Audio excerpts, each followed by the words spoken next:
Hello, I'm back again because I've had some questions as to why I include information about the Bible with political situations and how I reconcile those two things. I don't approach this from the standard faith perspective. I look at it from an historian's perspective. And because of that, it's a little different take than you may get elsewhere. I don't want to sound like I'm preaching because I'm not. I want you to understand that what I'm going to say now has to do with how people in history have viewed what we consider to be the Holy Bible in Western societies, how they view that in how they are going to proceed in their plans. Now, there are a lot of other religions and spiritual systems in the world, but the one that seems to have really influenced history has been the Judeo-Christian tradition, for lack of a better term. What I'm going to use here is a King James Bible. I want you to look this up if you will. It's Genesis 47, verses 13 to 26. This is about Joseph, the youngest, the firstborn son of Jacob by his wife Rachel, who was sold into Egypt by his brothers and became viceroy of Egypt. I want you to see what he does here, and then consider what is being done by whatever you want to call this grand conspiracy that many people like to talk about today, the New World Order, the new financial system of the world, controlling people and how they operate. Do I believe that there's one specific conspiracy?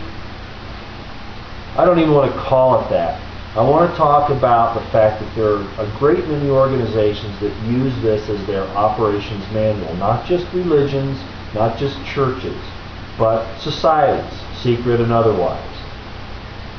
Is this the infallible Word of God? I'm not even going to go there. I don't want to talk about that. I want you to understand that I'm looking at this from a historical perspective. So let's read it. Keep in mind to view this from the point of view of both good and evil. You can use this either way. Just because you can do something doesn't mean that you should. Okay? Genesis 47, verses 13 through 26. Read it very quickly. And there was no bread in all the land, for the famine was very sore, so that the land of Egypt and all the land of Canaan fainted by the reason of the famine. And Joseph gathered up all the money that was found in the land of Egypt and in the land of Canaan, for the corn which they brought, and Joseph brought the money into Pharaoh's house. And when money failed in the land of Egypt and the land of Canaan, all the Egyptians came unto Joseph and said, Give us bread, for why should we die in thy presence, for the money faileth? And Joseph said, Give your cattle, and I will give you for your cattle if money fail. And they brought their cattle unto Joseph, and Joseph gave them bread in exchange for horses, and for the flocks, and for the cattle of the herds, and for the asses. And he fed them with bread for all their cattle for that year.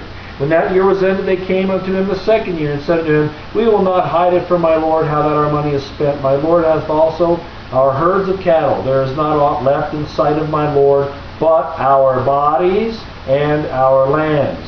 Wherefore shall we die before thine eyes, both we and our land? Buy us and our land for bread, and we and our land will be servants unto Pharaoh. And give us seed that we may live and not die, that the land be not desolate. And Joseph bought all the land of Egypt for Pharaoh. For the Egyptians sold every man his field, because the famine prevailed over them, so the land became Pharaoh's. And as for the people, he removed them to cities from one end of the borders of Egypt even to the other end thereof. Good way to control people. Only the land of the priests bought he not, for the priests had a portion assigned them of Pharaoh's, and did eat their portion which Pharaoh gave them. Wherefore they sold not their lands. Then Joseph said unto the people, Behold, I have bought you this day and your land for Pharaoh. Lo, here is the seed for you, and ye shall sow the land. And it shall come to pass in the increase that ye shall give the fifth part unto Pharaoh, not a tithe, folks, not 10%, 20%, a fifth part. And 4 parts shall be your own. for seed of the field, and for your food, and for them of your households, and for the food of your little ones. And they said, Thou hast saved our lives. Let us find grace in the sight of my Lord, and we will be Pharaoh's servants. And Joseph made it a law over the land of Egypt to this day that Pharaoh should have the fifth part, except the land of the priests only, which became not Pharaoh's. Ladies and gentlemen, I don't care how you view the scriptures.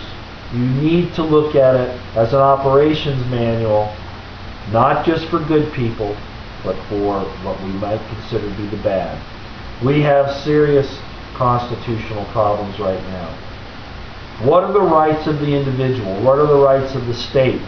Has mankind arrived at the point of consciousness where the individual's right to progress is as important as that of the state's? Maybe even more so. Think about these things, ladies and gentlemen. We'll talk about them again later. Thank you for coming.